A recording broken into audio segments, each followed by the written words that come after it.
setingkat menengah di Sabang kembali melakukan pembelajaran daring. Hal ini dilakukan guna mencegah penularan COVID-19. Sekolah tingkat menengah di Sabang mulai Senin kembali belajar di rumah atau BDR. Instruksi pembelajaran dari rumah itu juga terkait masuknya Sabang sebagai wilayah zona merah. Sebanyak 5 sekolah terdiri dari 2 SMA, SMK, dan 2 SLB, termasuk dalam belajar dari rumah. Sedangkan 1 SMA swasta tidak termasuk karena berstatus boarding. Kepala Cabang Dinas Pendidikan Wilayah Kota Sabang Abdul Hamid menjelaskan, instruksi ini akan berlangsung selama sepekan dan akan diperpanjang melihat kondisi selanjutnya. Kepala Sekolah SMA N1 Kota Sabang Satria menjelaskan pihaknya mendukung upaya pencegahan COVID-19 di sekolah ini. Sebanyak 570 siswa sekolah ini akan melaksanakan belajar dari rumah yang akan dipandu oleh guru di sekolah. Sistem shift belajar tatap muka selama ini diterapkan dengan pembatasan 18 siswa per kelasnya.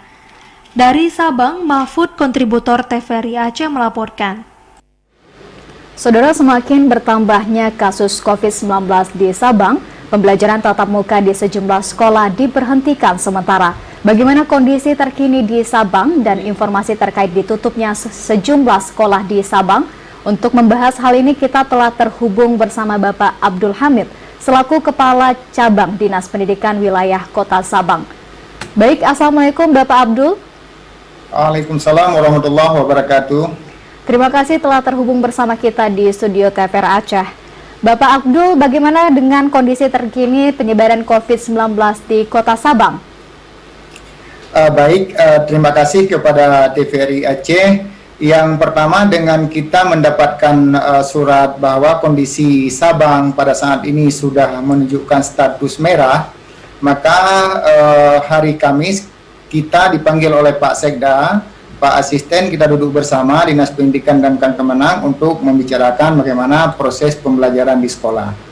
Hari Sabtu kemarin bahwa sudah ada sebuah keputusan bahwa kita harus memberhentikan sementara proses belajar mengajar tatap muka yang sedang berlangsung di SMA, SMK di Sabang. Mulai hari ini kita alihkan pembelajarannya ke pembelajaran daring. Ini dilakukan mulai hari ini sampai 7 hari ke depan. Namun bila keadaan Sabang bertambah kasus, maka bisa jadi BDR ini juga akan ditambah atau diperpanjang waktu pembelajaran melalui melalui daring. Ya baik, Bapak Abdul, sebelumnya sudah berapa lama pembelajaran tatap muka sudah dilakukan di Kota Sabang?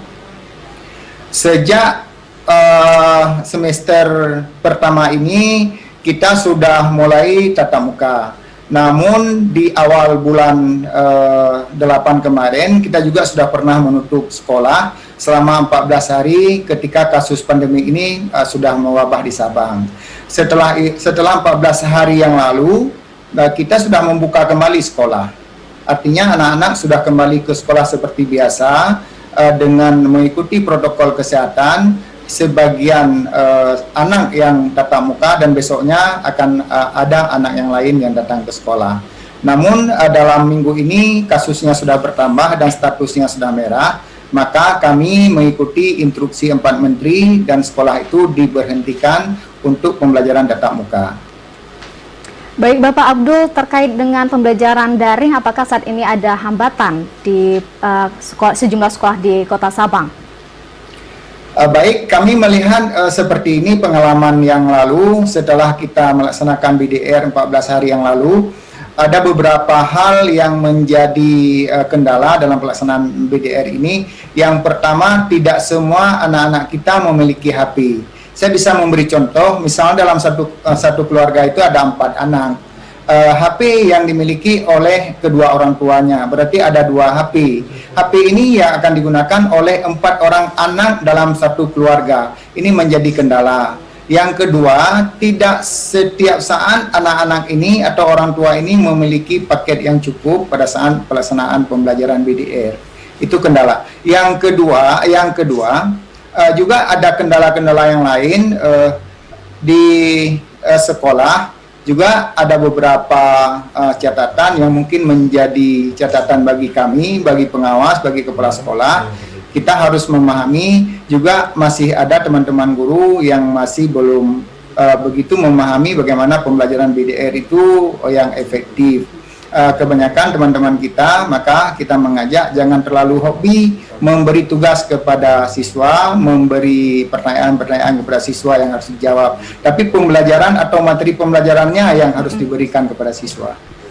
Bapak Abdul, apakah saat ini penyebaran kasus COVID-19 di Kota Sabang sudah sampai pada klaster sekolah? Sampai hari ini belum ada siswa-siswi kita yang berdampak COVID. Iya, baik. Terima kasih Bapak Abdul atas waktu dan juga informasinya. Tetap jaga kesehatan Anda. Wassalamualaikum warahmatullahi wabarakatuh. Waalaikumsalam warahmatullahi wabarakatuh.